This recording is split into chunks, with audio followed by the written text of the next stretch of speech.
Bienvenue sur 5 sur 5 Médias, Nicolas Panda à votre service. Je vous retrouve ce soir sur ce plateau pour notre émission du web Parlons Immobilier. À titre de rappel, je suis agent immobilier à Avery S. Realtors à Rockville, dans la région métropolitaine de Washington. Et je suis là pour répondre à toutes les questions que vous avez concernant l'immobilier. Aujourd'hui, j'ai une question sur laquelle je vais m'éterniser un tout petit peu avant de continuer, avant d'enchaîner l'émission. Et la question me vient d'un certain monsieur, je crois que c'est Charles, qui m'a posé justement des questions concernant le VA loan. Parce que lors de mon émission précédente, en mentionnant les types de loans pour lesquels un first-time buyer, donc quelqu'un qui achèterait une maison pour sa première fois, serait qualifié. J'ai mentionné le FHA loan, donc le Federal Housing Administration loan, et le VA loan.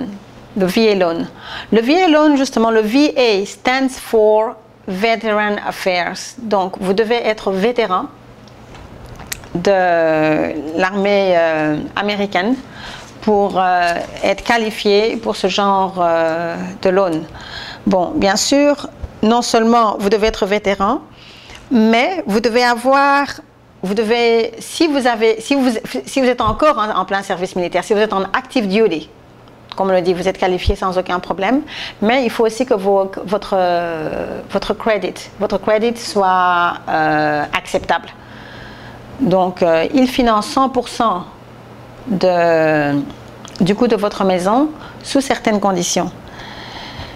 Et justement, pour les gens qui ne sont plus dans l'armée, parce que ce n'est pas seulement les gens qui sont dans l'armée, les gens qui ne sont plus dans l'armée, mais qui ont fait l'armée, qui ont fait le service militaire, il faut qu'en quittant l'armée, ils soient déchargés honorablement, so honorably discharged. Ça, c'est une des conditions primordiales pour ce genre de prêt hypothécaire. Bon, qui sont éligibles pour ce genre de loan, le VA loan? Le VA loan, ce sont par exemple les épouses des vétérans, donc les veuves, époux ou épouses, parce que vous savez, les deux vont en guerre.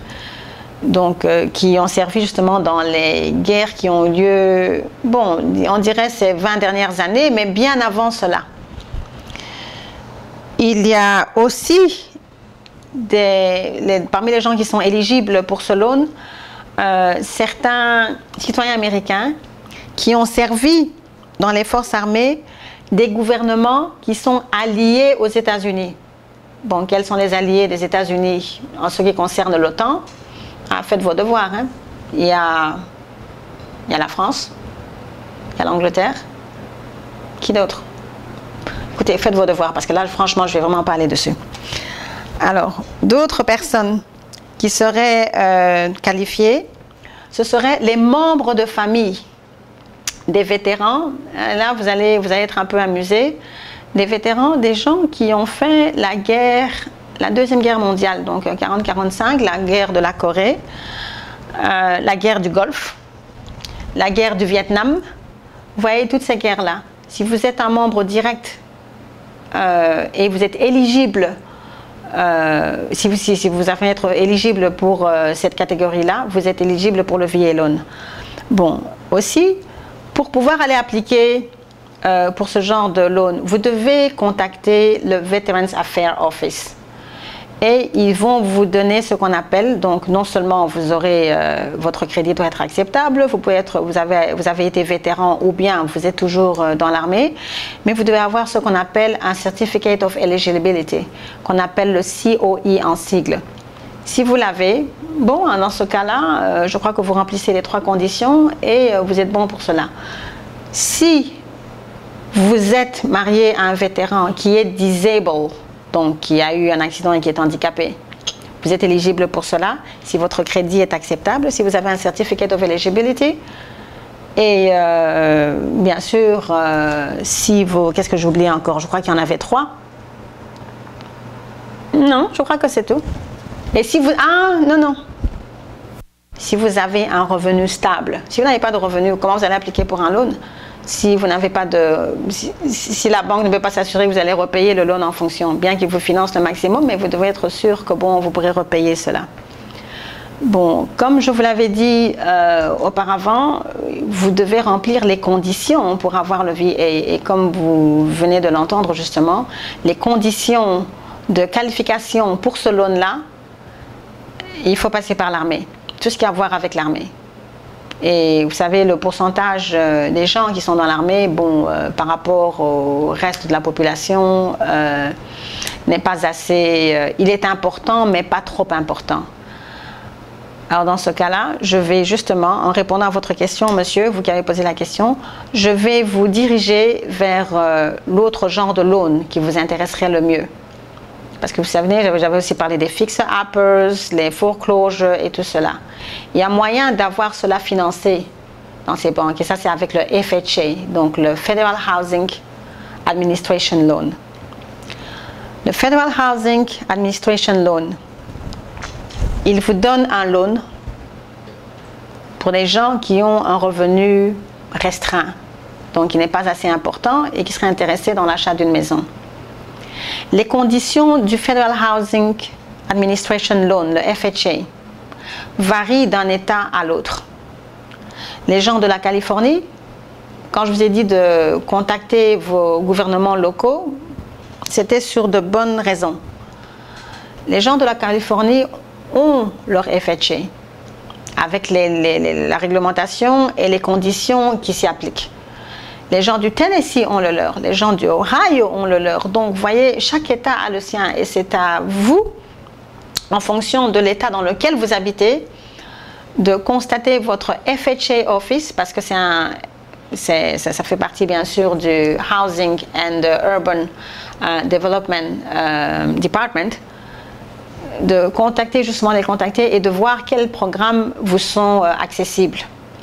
Mais pour revenir au FHA global, donc j'allais dire le federal, celui qui s'applique à tous les 50 États des États-Unis, je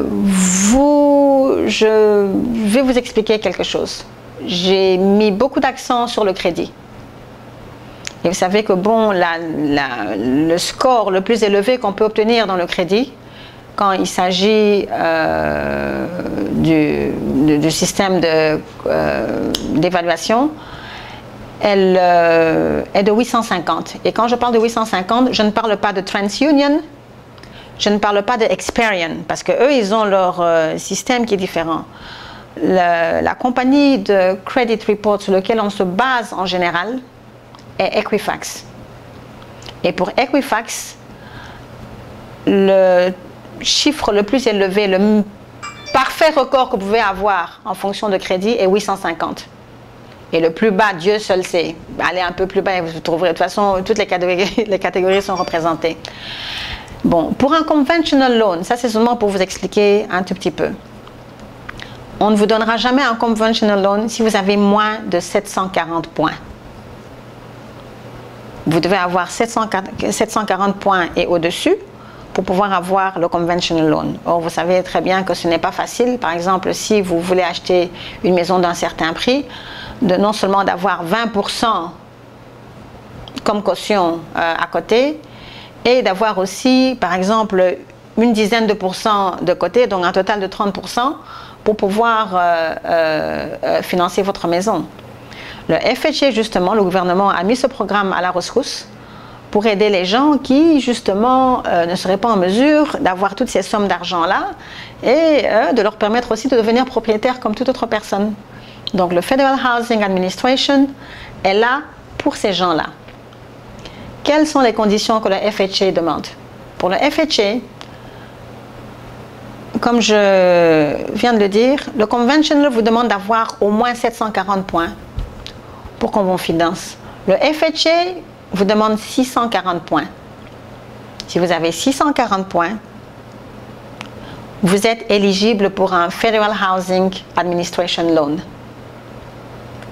Et avec 640 points, la banque est prête à payer 96,5, donc 96,5% du prix de votre maison si vos conditions sont acceptables. C'est-à-dire que bien sûr, on va revenir, je ne vais pas revenir dessus, mais bon, on doit tenir en considération votre ratio de dette, vos circonstances financières et tout le bagage qui vient avec.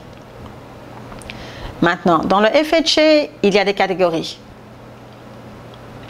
Il n'y a pas seulement que le financement de la maison.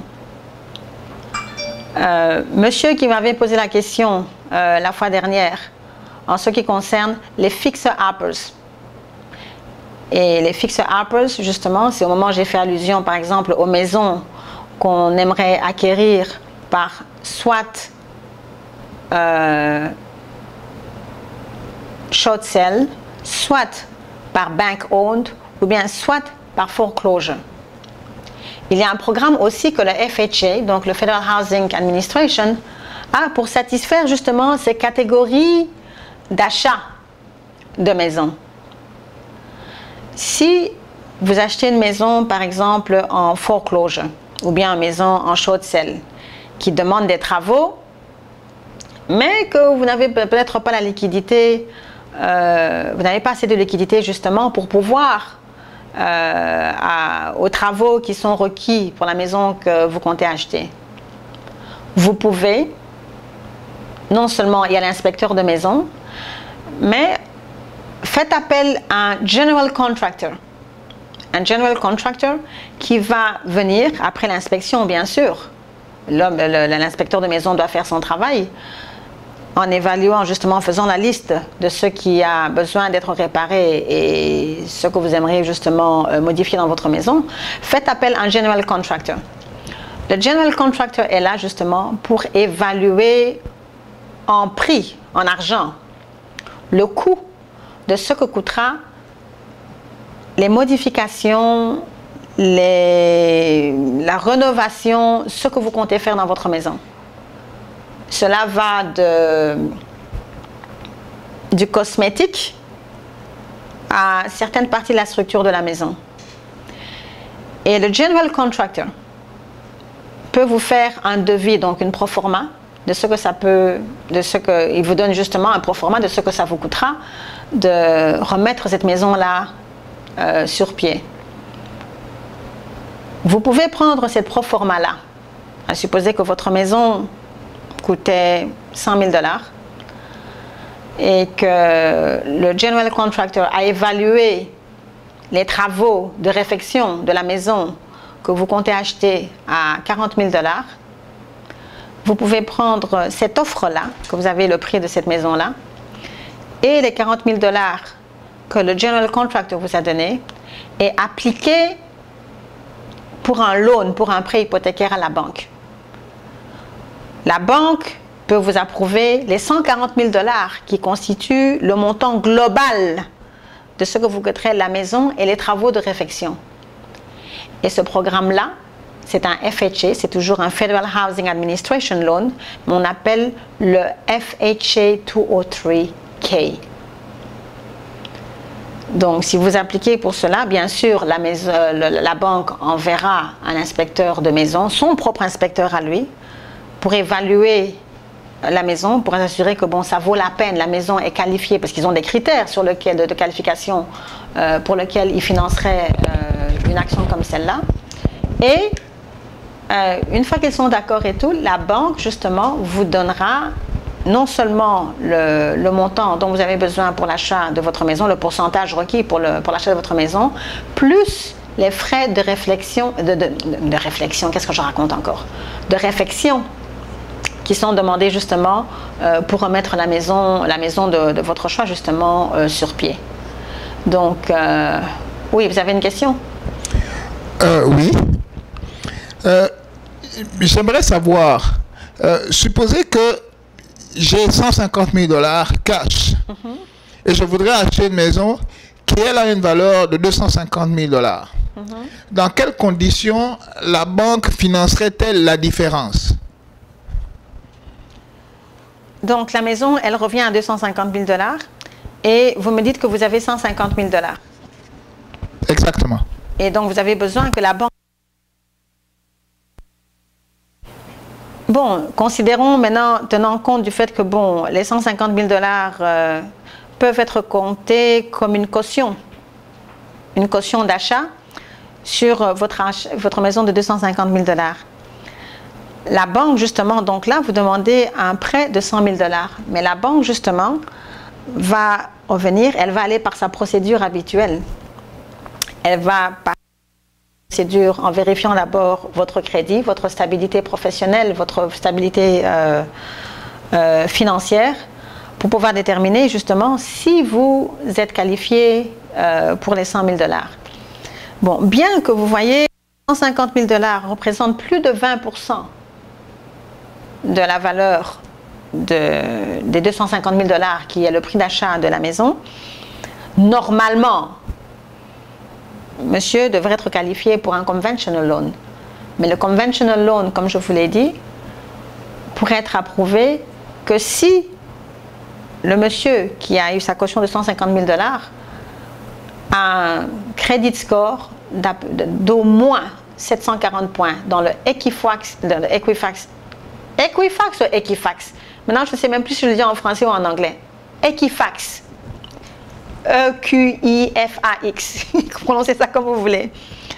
Qu'ils aient au moins 740 points de credit score.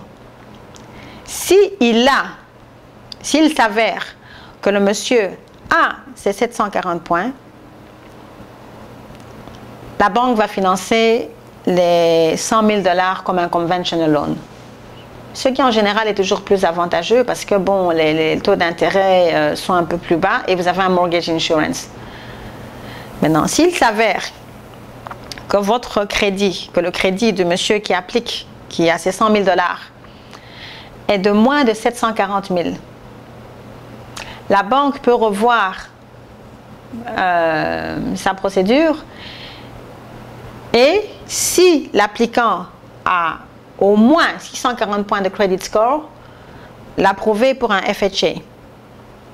À ce moment-là, il n'a pas de mortgage insurance, mais on peut l'approuver pour un FHA. Scénario numéro 3. L'applicant a ses 150 000 $ down, mais son credit score est de moins de 640 points dans l'échelle justement du credit report, dans l'échelle du crédit, de la base de crédit et tout.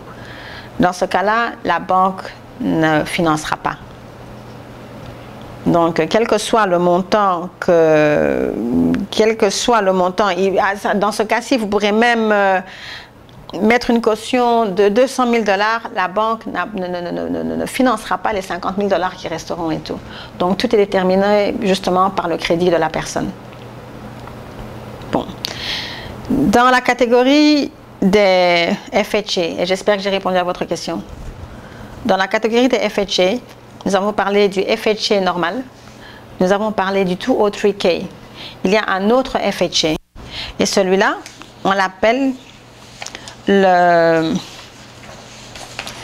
Energy Efficient Mortgage Program. C'est-à-dire, le 203K est un mortgage rehabilitation, donc de réhabilitation de...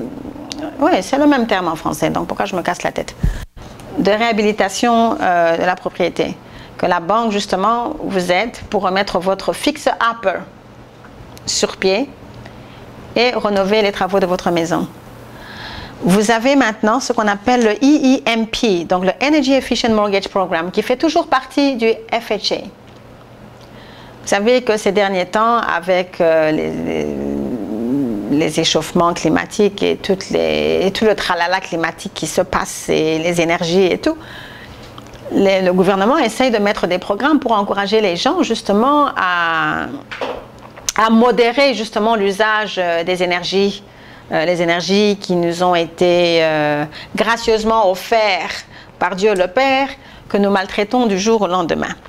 Donc, ce qui veut dire que bon, si vous refinancez votre maison, vous avez une maison, vous achetez une maison, un fixer-upper, vous appliquez pour le 203K, donc le Rehabilitation Mortgage Insurance, la banque vous le finance. Elle peut aussi vous financer, en plus de ce que vous avez pris pour le 203K, elle peut vous refinancer pour le Energy Efficient Mortgage Program. Donc, c'est-à-dire que, bon, pour une maison qui est assez vieille, par exemple, les fenêtres, elles ne sont plus adaptées, elles font passer des courants d'air, elles font passer, quand il fait froid, la maison, on est dans un frigidaire, quand il fait chaud, vous êtes dans un four. Donc, bref, vous ne pouvez pas, vous perdez de l'énergie. Donc, c'est comme si vous vivez dans une passoire, tout passe et vos factures d'électricité sont élevées et vos coûts deviennent exorbitants. Vous avez des appareils ménagers. Parce que vous savez, maintenant, quand vous allez dans les magasins, vous retrouvez justement, on vous dit Energy Savers, les refrigerators, les réfrigérateurs. Vous avez Energy Savers, les dishwashers, donc les lave-vaisselle. Vous avez des Energy Savers dans des wash and dryer, les machines à laver, les machines à sécher. Vous avez Energy Saver en matière de climatisation quand elle est électrique. Donc, vous avez tous ces trucs-là. Il s'avère que quelquefois, ces appareils coûtent un peu plus cher. Bien sûr, j'ai oublié les cuisinières et les fours à micro-ondes. Il s'avère quelquefois que ces appareils-là coûtent un peu plus cher, mais ils ne coûtent plus cher qu'à l'achat. Parce qu'une fois que vous les avez chez vous, elles ne consomment pas autant d'électricité que consommeraient les appareils que nous avons toujours connus, les appareils normaux et tout. Et il y a toujours ce logo, on écrit Energy Star, Energy Saver. Vous achetez votre maison, vous appliquez pour le 203K, vous voulez remplacer tous ces appareils ménagers, vous voulez remplacer les vitres, les fenêtres de votre maison et les portes et tout de façon à ce qu'elles contiennent soit la fraîcheur ou la chaleur de l'énergie produite dans votre maison. Vous pouvez, avec l'accord de la banque aussi, bien sûr là aussi, il vous faut une proforma. Le Energy Efficient Mortgage Program qui peut être utilisé en association. J'ai encore sorti une deuxième bêtise, je n'avais pas la moindre idée. Avec le 203K et le FHA normal que vous avez. De toute façon, bon, le FHA normal, au moment où vous appliquez pour un 203K, ça s'appelle 203K, ça combine automatiquement le FHA et la réhabilitation. Donc le EEMP viendra, il s'ajoute justement à celui-là. Dans le FHA encore, il y a celui qu'on appelle, et celui-là, il est appliqué pour les seniors. Les seniors, bon, il faut, vous habitez dans une maison, vous êtes à la retraite, vous avez besoin d'argent, et vous n'en avez pas. Bon, il y a ce qu'on appelle Home Equity Conversion Mortgage, et ça fait toujours partie du FHA. En sigle, on l'appelle le HECM, donc le Home Equity Conversion Mortgage. Qu'est-ce qui se passe avec celui-là? C'est-à-dire que, bon, vous prenez un loan, et mais vous n'avez pas besoin de le repayer. C'est-à-dire que selon les conditions, les normes de la banque et tout, on vous avance l'argent, vous le prenez sur l'équité de votre maison. Il y a, la banque a ses conditions que vous devez bien sûr suivre scrupuleusement. Et vous êtes propriétaire de la maison tant que vous vivez dans la maison. Parce que vous voyez, ces gens-là, ils sont quand même un peu vicieux. Ils savent très bien qu'une fois que vous êtes à la retraite, on ne fait jamais marche arrière, quoi. C'est-à-dire qu'on se dirige petit à petit vers sa tombe. Et ils savent que, bon, il y a des gens qui bon, ils n'ont pas de famille, ou bien ils ont des enfants qui ont leur propre maison et tout. Bon, vous voyez de qui je parle, hein, parce que nous, les Africains, on ne passe pas ce genre de choses. Où les choses sont malheureusement dans ce sens-là. Et ce qui se passe, bon, la personne peut, sur l'équité de sa maison, elle emprunte de l'argent sur la valeur de sa maison et elle est propriétaire de la maison, c'est-à-dire que la personne vit dans la maison jusqu'au moment de son décès. Et ce qu'ils appellent le reverse mortgage. Donc, une fois que la personne décède et tout, la banque reprend la maison et elle en fait ce qu'elle veut. Mais quelles sont les conditions? Qui est éligible justement pour ce genre de mortgage? Bon, je vous ai remarqué il y a quelques minutes là que ces gens sont un peu vicieux, c'est-à-dire quand ils savent que vous vous dirigez tout droit vers votre tombe, donc vous devez avoir au moins 62 ans. À partir de 62 ans, vous savez très bien que vous n'aurez plus jamais 20 ans. Donc ils savent exactement ce qu'ils sont en train de faire. C'est à ça que sert ce mortgage-là. Alors ça, ça, c'était pour répondre à la question. Je sais, monsieur qui avait posé la question sur le VA. Je savais que le VA ne qualifiait pas beaucoup de gens parce que tout le monde ne fait pas l'armée, tout le monde n'est pas dans le Navy, tout le monde n'est pas dans les Marines, tout le monde n'est pas sur le champ de combat, tout le monde n'est pas vétéran, tout le monde n'a pas de membres de famille dans l'armée, dans les alliés des États-Unis ou dans l'armée américaine qui ont fait des guerres lors de la guerre de Corée, du Vietnam et tout ce qui s'ensuit. Mais bon, j'en ai profité justement pour élucider, pour un peu expliquer les programmes qu'il y avait concernant le FHC, qui est un programme justement qui aide les gens qui sont qui financièrement sont un peu limités. Donc, si vous avez d'autres questions sur cela, l'émission qui suivra, vous pourrez toujours poser des questions. Mais, comme je l'ai dit, vous êtes plusieurs à suivre cette émission et vous êtes de plusieurs États. Là, je parle en fonction du Maryland, de DC ou bien de la Virginie, mais ces programmes peuvent varier parce qu'il y a des programmes qui existent dans certains États et qui font toujours partie du Federal Housing Administration qui ont des connotations un peu différentes et qui ont des avantages quelquefois qui sont différents de ceux que l'on trouve ici. Donc, contactez vos comtés respectifs en fonction de l'État dans lequel vous habitez. Si vous n'habitez pas le Maryland, vous n'habitez pas la Virginie, vous n'habitez pas le District of Columbia, en tout cas, contactez vos comtés respectifs justement pour vous informer du genre de programme pour lequel vous pouvez être qualifié. Alors, ceci étant dit, aujourd'hui, donc on va continuer avec le cours de l'émission. La fois passée, nous avions parlé de les critères du choix de la maison. Mais aujourd'hui, on va parler justement de comment négocier le prix d'achat d'une maison. Vous avez eu votre agent, vous avez fait le tour des quartiers, vous avez évalué les maisons, vous avez évalué le quartier, bref, vous avez fait tout ce qu'il fallait faire et maintenant vous êtes devant la maison de vos rêves, de votre rêve. Et vous vous dites que bon, ça c'est la maison que je veux. La maison a été mise sur le marché à 300 000 $. J'ai été qualifiée pour 250 000 $. C'est bon, il faudra mettre 50% peut-être comme caution. La maison est là. Bon, qu'est-ce que je fais? Vous voyez, quand vous avez une maison et qu'on vous donne un prix et que vous avez un agent, ne vous dites pas que bon, écoutez, j'ai ma lettre de préapprobation, elle répond aux normes en tout cas je me qualifie, je peux prendre la maison sans aucun problème. Non, il faut quand même un peu négocier, il faut marchander. Vous savez, la maison elle est sur le marché.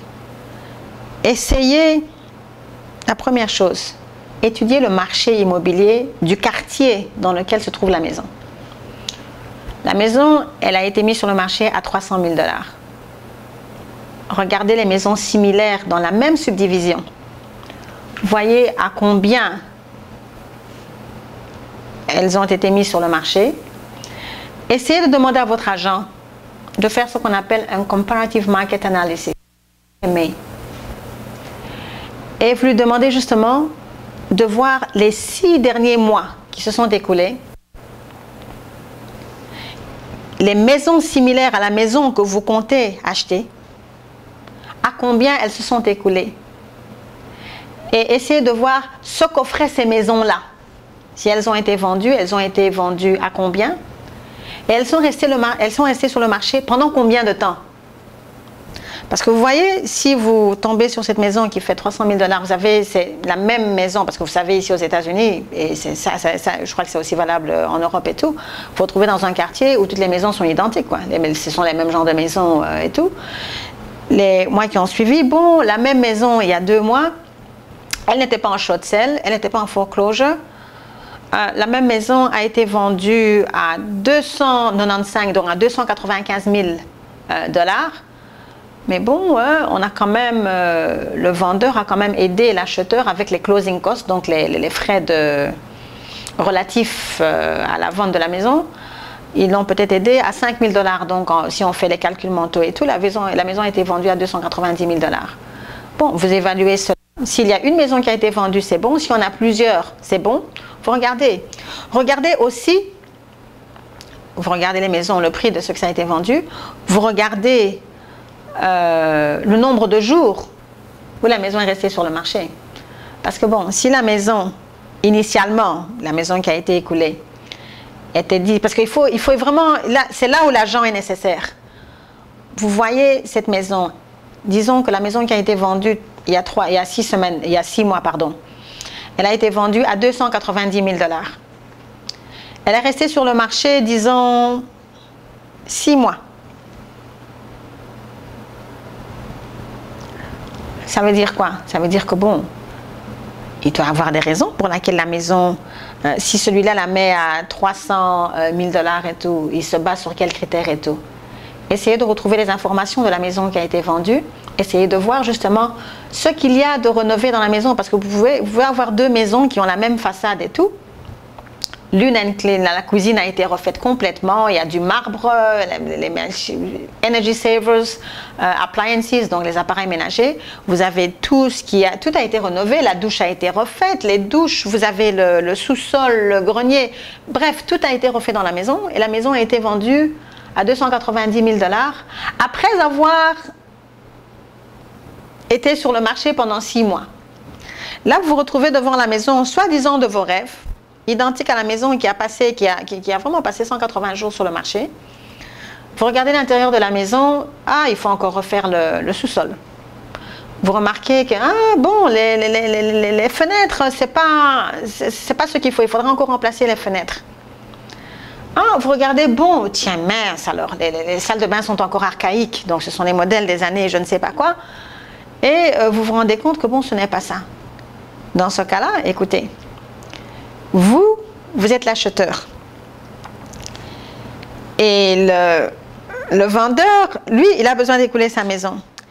Et vous savez quel est le plus mauvais ennemi du vendeur quand vous voulez acheter votre maison? C'est le temps. Vous voulez donner une offre, vous voulez placer une offre pour la maison qui est sur le marché et tout. Basez-vous, parce que vous voyez, la maison qui a été vendue précédemment, je vous l'ai bien dit, hein, tout avait été rénové, cuisine, carpet, donc moquette et ce que vous voulez. Elle a été vendue à 290 000 $. Donc tout coût confondu. Celui-ci, vous la mettez dans le marché, soi-disant que bon, le marché est en train de boomer, vous la mettez à 300 000 $, mais elle n'a pas les mêmes améliorations que l'autre maison. Et pourtant, l'autre, malgré tout ce qu'elle avait, elle est restée sur le marché pendant 180 jours. Quand vous voulez donner une offre, commencez toujours par une offre très basse. En tout cas, offrez au moins 20 à 25% moins. Dans ce cas précis, dans l'exemple que je viens de vous donner, les choses et tout, considérez plutôt la dernière maison qui a été vendue qui ressemblait, entre guillemets, à cette maison-là, moins ce qu'il y avait, les choses et tout, et offrez un prix bas. Vous savez très bien que l'autre maison, qui était très très bien, elle est restée 180 jours sur le marché. Donc, c'est évident que sans tout ce qu'elle a, à moins que vraiment les gens soient désespérés, mais je ne pense pas que si l'analyse, elle est récente, elle est des 6 derniers mois, je ne pense pas que bon, c'est la ruée vers l'or, quoi. Donc, prenez votre temps. Comme je vous l'ai dit justement la semaine passée, ne soyez pas pressés. La maison est là, vous l'aimez, oui, mais bon, c'est pas parce que vous aimez la maison que vous allez claquer tout votre fric dessus. Non. D'autres ont pu s'en sortir avec un meilleur deal. Pourquoi vous allez aller payer plus pour une maison sur laquelle vous devrez dépenser beaucoup plus d'argent plus tard pour la faire ressembler à la maison qui coûte 10 000 $ de moins que la maison que vous voulez acheter? Le meilleur ennemi du vendeur, c'est le temps. Vous donnez l'offre, il analyse. S'il ne veut pas, prenez votre temps. Et comme je vous l'ai dit justement, ayez toujours des plans. La maison de vos rêves est là, mais quand même ayez une seconde maison de votre autre rêve à côté, au cas où ça ne marcherait pas avec la première et tout. Parce que vous voyez, il va se lasser le vendeur. 1 mois, 2 mois, 3 mois, parce que croyez-moi, les autres agents et les autres acheteurs font exactement la même chose. Ils font une étude du marché, ils voient ce que les maisons ont coûté, le quartier est le même, ils voient exactement combien de temps la maison est restée sur le marché, avec les améliorations que cette maison a par rapport à la maison pour laquelle vous voulez claquer vos 300 000 balles dessus, et ils vont prendre leur temps. Donnez-vous le temps, regardez-la, et après 1 mois, 2 mois, si la maison est toujours là, bon, s'il y a un naïf qui se fait prendre, laissez-le se faire prendre, parce que vous n'avez pas envie de tomber sur ce genre de piège. C'est un achat important. Un achat immobilier, c'est quelque chose de très, très important. Vous n'avez pas envie de tomber sur quelque chose sur lequel vous serez déçu, ou bien vous claquez vos 300 000 balles, et puis après vous remarquez que, bon, dans un quartier similaire, dans une subdivision similaire que la subdivision dans laquelle vous avez votre maison, vous remarquez que bon, vous auriez pu avoir la même maison, peut-être un peu mieux améliorée et tout, à 275 000 ou 275 000 balles pour le même prix. Donc dans ce cas-là, il est mieux de s'y faire. Allez-y toujours un peu plus bas. Si le marché est florissant et qu'il est en train de reprendre et tout, allez-y petit à petit. C'est un marchandage, non? Vous êtes en train de marchander. Vous donnez votre offre. Le vendeur regarde. Il est conscient, il n'est pas bête. Il sait très bien ce qui s'est passé dans sa subdivision. Il va regarder. Il va counter-offer. Donc, il va donner son prix à lui. Et puis après, vous marchandez. N'allez jamais, jamais, jamais, jamais, jamais aveuglement dans ce genre de choses. Et commencez toujours par un prix bas. Parce que quand vous commencez par un prix haut, ce ne serait vraiment pas une bonne chose. Et en plus de ça, quand vous négociez, parce que si le vendeur vous dit, ah mais écoutez, ma maison elle est comme ça, comme ça, comme ça, comme ça, comme ça, comme ça, comme ça, comme ça, et qu'il essaie de vous donner tous les points positifs que la maison a, ben écoutez, c'est pas difficile.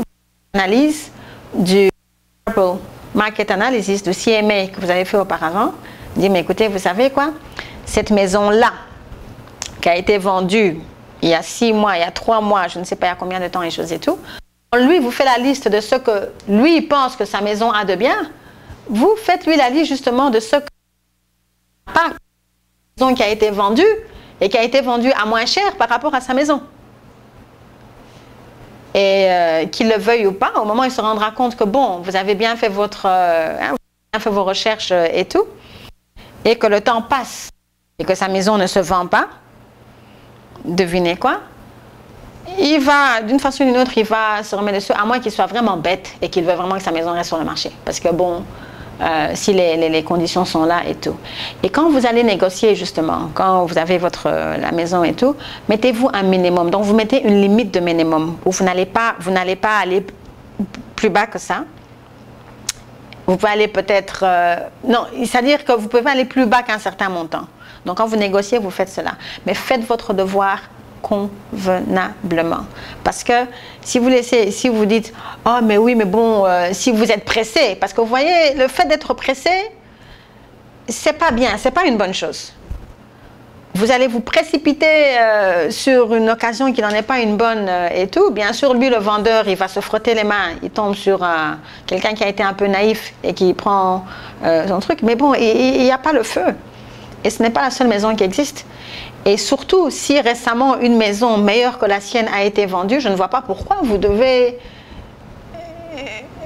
à moins que bon, on vous dise, écoutez, si vous n'achetez pas votre maison dans les 30 jours à suivre et tout, on vous décapite la tête. Moi, je ne vois vraiment pas pourquoi vous allez vous compliquer la vie. Donc, négociez convenablement. En tout cas, vous avez un agent, vous avez vous-même et tout. De toute façon, l'agent ne fait que ce que vous allez lui dire. Donc, c'est à vous, justement, de dire, mais écoutez, est-ce que vous pouvez une fois faire une étude des autres maisons dans le quartier? Est-ce que vous qui êtes agent et choses et tout, vous avez accès au MLS, au MRIS? Est-ce que, bien sûr, il y a des photos des maisons et tout? Est-ce que vous pouvez un peu analyser et voir ce qu'il y a de bien sur ces maisons ou pas? Quand vous faites un CMA, un Comparable Market Analysis, sur les maisons qui ont été vendues, faites-en aussi pour les maisons qui sont sur le marché, qui sont sous contrat, qui sont similaires à la maison que vous allez acheter. Vous avez des maisons qui sont dans le même quartier similaire à ces maisons-là, à la maison de vos rêves, entre guillemets, et dont les prix sont, par exemple, bon, vous voyez une autre maison qui a été mise sur le marché, vous voyez le prix de la maison. La maison est peut-être, bon, elle est sous contrat, mais à 305 000 $. Si la maison est sous contrat, vous pouvez ne peut-être pas pouvoir entrer les choses et tout, mais votre agent est là pour vous représenter. Et votre agent, il a la possibilité d'entrer dans la maison, là, parce il peut toujours entrer et voir et examiner justement ce que la maison a. Qu'est-ce qu'il a peut-être de fait? Si la maison est allée sous contrat pour 305 000 $, donc un montant un peu plus élevé que celui-là. Je suis presque sûre que si la maison est sous contrat, c'est qu'ils ont fait probablement une analyse du marché pour voir justement, et ont peut-être vu la maison qu'il y avait, et qu'il est probable que la maison qui est sous contrat à 305 000 a peut-être quelque chose de plus que la maison qui a été vendue a déjà. À supposer qu'il a ajouté, il a refait le deck de derrière, ou bien qui sait, il a engagé un architecte de jardin qui lui a arrangé son jardin différemment. Peut-être qu'il a fait, il a réaménagé sa maison autrement. Il y a toujours quelque chose. Mais vous n'allez pas aller aveuglement sur une maison qui est sous-équipée, excusez-moi, et aller jeter l'argent de l'offre et aller seulement dire, bon, écoutez, la maison est là, je la prends sans vérification, sans rien. Ne commettez jamais cette bêtise-là. Prenez le temps. Parce que vous, le temps, c'est à votre avantage et le temps, c'est au désavantage du vendeur. Donc, ceci étant dit, si vous avez des questions, je suis là, hein? Donc envoyez-les par email et tout, j'y répondrai. Et je vous retrouverai, je vous ai dit que le français, c'était pas aussi facile. Je vous retrouve la semaine prochaine pour notre émission Parlons Immobilier. Au revoir.